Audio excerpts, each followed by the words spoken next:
জমি রক্ষা কমিটির ভাঙড়ের জনসংযোগ যথেষ্ট বিব্রত করল শাসক তৃণমূলকে। ভাঙড়ের শাসক তৃণমূল গোষ্ঠীদ্বন্দ্বে জেরবার রয়েছে তাদের বিরুদ্ধে নানা অভিযোগ। সেই অভিযোগের জায়গা থেকে দাঁড়িয়ে মানুষের চোখে আঙ্গুল দিয়ে দেখালো জমি রক্ষা কমিটির অলিক সহ অন্যান্য নেতারা। তারা মানুষকে বোঝাতে পারলো রেশন নিয়ে কোথায় দুর্নীতি হচ্ছে, রেশন কার্ডে কোথায় দুর্নীতি হচ্ছে, কি করে বন্টন ব্যবস্থায় দুর্নীতি হচ্ছে, জব কার্ডে দুর্নীতি হচ্ছে। সাধারণ মানুষ কিন্তু তাদের সাথে পা মেলালেন, তাদের কথা মন দিয়ে শুনলেন। একটা সময় কিন্তু নিচের এলাকার বাইরে জমি রক্ষা কমিটির মানুষরা বেরোতে পারতেন না।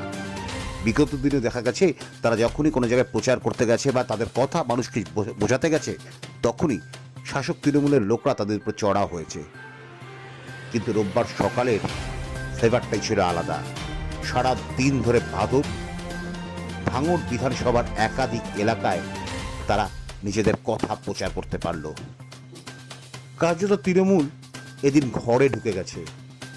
বিধানসভার আগে জমি রক্ষা কমিটির এই প্রচার এবং মানুষের মন জিতে নেওয়া কিন্তু তৃণমূলের কাছে অনেকটাই কঠিন হয়ে গেল।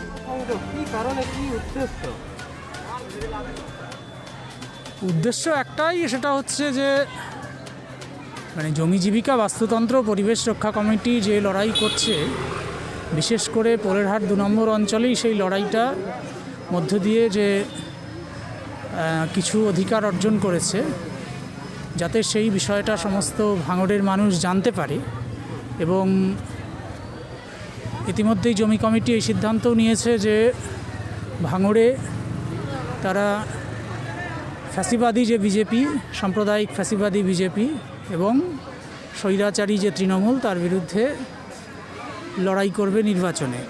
এবং সারা ভাঙড়কে যাতে সন্ত্রাসমুক্ত করা যায়, তার জন্য সমস্ত ভাঙড়বাসীকে ঐক্যবদ্ধ করার যে আবেদন, সেই আবেদন নিয়ে আমরা প্রচারে বেরিয়েছি।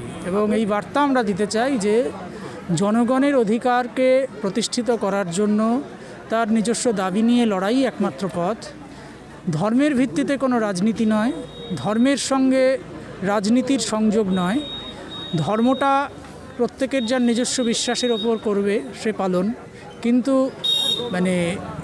যেমন বিজেপি আজকে চেষ্টা করছে যে একটা সাম্প্রদায়িক মেরুকরণ ঘটাতে, সংখ্যালঘু সম্প্রদায়ের ওপর হামলা করে এবং বিশেষ করে হিন্দুত্ববাদী মনুবাদী যে দর্শন সেটাকে প্রচার করে, ঠিক উল্টো দিকে আমরা সেই জায়গা থেকেও আবার যদি সংখ্যালঘু সম্প্রদায়ও ধর্মের ভিত্তিতে ঐক্যবদ্ধ হলে তাতে বিজেপির সুবিধে। তো আমরা তাই বলছি, ধর্ম যার যার, কিন্তু দেশটা সবার, রাজনীতি সবার। এবং আগামী 6ই ডিসেম্বর আমরা কালা দিবস পালন করার ডাক দিচ্ছি বাবরি মসজিদ ভাঙার বিরুদ্ধে। সেই প্রচারটাও আমরা করছি এবং পোলেরহাটে সেই জনসমাবেশ হবে বা কালা দিবস পালনের উদ্দেশ্যে উপলক্ষে, সেই প্রচারও আমরা করছি। এবং এই ধরনের জনসংযোগ কর্মসূচি আমাদের এইভাবে পুরো ভাঙড় জুড়েই চলবে। তো আজকে সেই কারণটা অন্য কিছু না, আমরা আজকের জনসংযোগ করছি না, আমরা দীর্ঘদিন যতদিন এই জমি আন্দোলন শুরু করেছি এলাকার, আমরা যে পাওয়ার গ্রিড বিরোধী আন্দোলন, তখন থেকেই আমরা কিন্তু জনসংযোগ করি।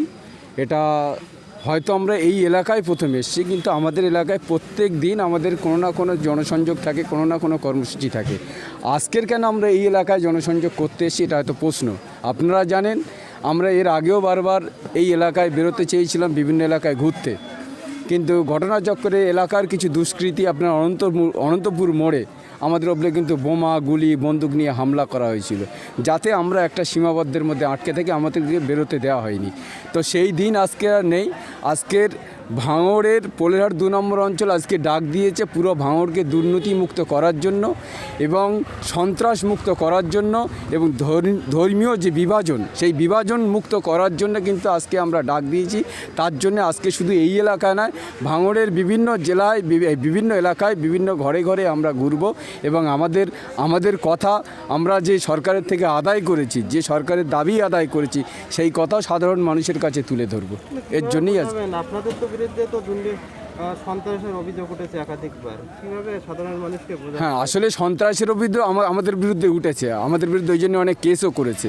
কিন্তু আজকের সেই সরকারের লোকজন আমাদের নিয়ে আবার বৈঠক করছে। আমরা যদি সন্ত্রাসী হই, আমরা যদি দুষ্কৃতী হই, সরকার কেন আমাদেরকে নিয়ে থানায় বসে, ডিএম অফিসে বসে, এসডি অফিসে বসে কেন বারবার মিটিং করছে? তাহলে দুষ্কৃতীদের কি প্রশ্রয় দিচ্ছে সরকার? দুর্নীতিমুক্ত আসলে সন্ত্রাসী কারা, এখান এলাকার দুষ্কৃতী কারা, প্রকৃত মানুষের জন্য লড়াই করে কারা, সেটা সরকার জানে, প্রশাসন জানে, আমার মনে হয় আমাদের যারা বিরোধী তারাও জানে। তারা চেয়েছিল কোনো মানুষকে দমিয়ে চেপে দিয়ে এলাকাকে নিজেদের কুক্ষিগত করা, নিজেদের সন্ত্রাসটাকে ছড়িয়ে দেওয়া। সেটাকে যখন আমরা বিরোধী করেছি, সেটাকে আমরা যখন বিরোধ করেছি, তখন আমরা হয়ে গেলাম সন্ত্রাস। তো এই ধরনের যদি আমাদের উপরে আবার হামলা হয়, আমাদের প্রতি যদি আক্রমণ হয়, কিন্তু আমরা আবার তার ফিরিয়ে দেওয়ার জন্য সেই প্রস্তুত আছি। তার জন্য জমি কমিটি কোনোদিন পিছিয়ে আসে না। 2021-এ জমি কমিটি ভাঙড় বিধানসভা প্রার্থী দেবে? হ্যাঁ, সেটা তো অলরেডি ঘোষণা করে দিয়েছি। জমি কমিটি লড়বে এবং লড়ার মতো করে লড়বে। ফাইটিং করে হবে? আশা তো সবাই লড়াই করে জয়লাভ করার জন্যে, এমনি লোক দেখানোর জন্যে না। সাধারণ মানুষকে পাশে পাবেন? আশা করা যায়। আমরা পোলেয়ার 2 নম্বর অঞ্চলে যেভাবে আমরা উন্নয়নের একটা ধারাবাহিকতা রেখেছি, স্বচ্ছ মানে দুর্নীতিমুক্ত, রেশন কার্ড থেকে শুরু করে জব কার্ড থেকে শুরু করে এলাকার রাস্তাঘাট, আপনারা যদি পোলেয়ার 2 নম্বর অঞ্চলে গেলেন, আমরা বিরোধী শক্তি হওয়া সত্ত্বেও যেভাবে এলাকায় উন্নয়ন করেছি, আশা করি আমরা মানুষের কাছে তুলে ধরব যে 5টা মাত্র পঞ্চায়েত মেম্বার নিয়ে আমরা একটা অঞ্চল চালাচ্ছি যেখানে বিরোধীদের কোনো তৃণমূলের কোনো অস্তিত্ব নেই। সেই এলাকার উন্নয়ন মানুষের কাছে তুলে ধরব, সেই এলাকার শান্তি কিভাবে বজায় আছে সেটাও মানুষের কাছে, এইটা মানুষের কাছে আমরা চাইবো যে আগামী বিধানসভা আমাদেরকে জেতান। যদি 5টা মেম্বার নিয়ে আমরা এত কিছু করতে পারি, বিধানসভা জিতলে আরও আমরা অনেক কিছু মানুষের কাছে পৌঁছে দিতে পারবো। ধন্যবাদ। একদিকে আব্বাস সিদ্দিকী ভাঙড়ে এসে বারবার হুমকি দিচ্ছে, একটি সংখ্যালঘু জনগোষ্ঠীকে নিয়ে সে আলাদা দল করবে বলে জানিয়েছে।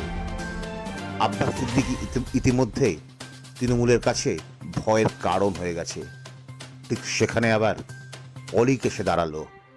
তারাও ভোটে প্রার্থী দেবে ভাঙড়ে এবং বলছে তারা ভাঙড় জয় করবে।